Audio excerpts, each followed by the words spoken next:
আসসালামু আলাইকুম বন্ধুরা, কেমন আছেন? আমি আমার এই সমস্ত বেডগুলো সকালে ঢেকে রেখেছিলাম। এখন প্রায় সন্ধ্যা হয়ে যাচ্ছে, বিকেল হয়ে গিয়েছে। আমি এগুলো সমস্ত এই কাগজগুলো বেড থেকে তুলে নিব যাতে রাতের শিশির পড়তে পারে। আমি এই সবগুলো বেড এভাবে তুলে নিব, তারপরে দেখাচ্ছি গাছগুলোর কি অবস্থা হয়েছে। একটা তুলে দিলাম, এরপরে এই পাশে একটা আছে, এটা লাল শাকের।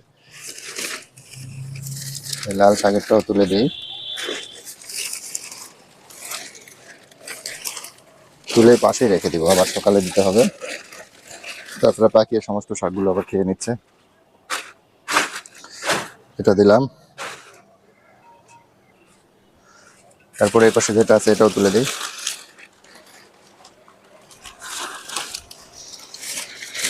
এটাতে পালং শাক রয়েছে। এই পাশে রাউন্ড বেডটি রয়েছে, এই রাউন্ড বেডটার বস্তাও তুলে দিই, এই পাশে রেখে দিই। এখানে আরেকটা রাউন্ড বেড, এটা এই পাশে রেখে দিই। এই পুঁইশাকের গাছগুলো সবই উঠে গেছে,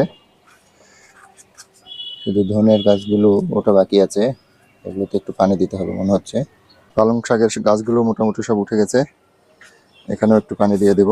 এই পাশে যে বেডগুলো রয়েছে, এখানে কপির গাছ, এগুলো আগে তুলে দিই। কপির গাছের বেডগুলো তুলে দিলাম,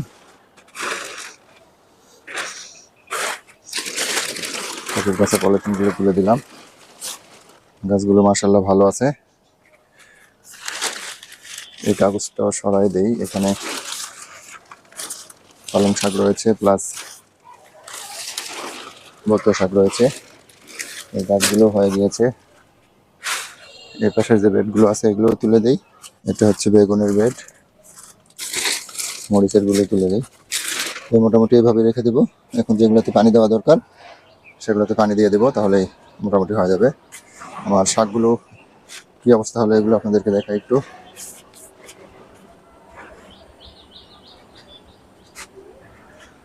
এটা হচ্ছে পালং শাক, এই যে গাছ ওঠা শুরু করেছে। এখানে আরো পেঁপের গাছ, লাউয়ের গাছ দেওয়া আছে।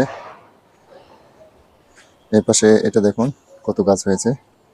এটা হলো সবুজ শাক, এত পরিমাণ গাছ হয়েছে, বীজ দেওয়া একটু বেশি হয়ে গিয়েছে, তো সমস্যা নাই। এভাবে এই পাশে এটা হচ্ছে লাল শাক, এই গাছ হয়ে গিয়েছে। তো এইভাবে মোটামুটি সব গাছগুলোই আমার উঠে গিয়েছে। এই পাশে পালং শাক, এই পাশে আছে হলো এগুলো হচ্ছে কপি, ফুলকপি এবং বাঁধাকপি। তো আজকে এই পর্যন্ত, ধন্যবাদ বন্ধুরা সবাইকে।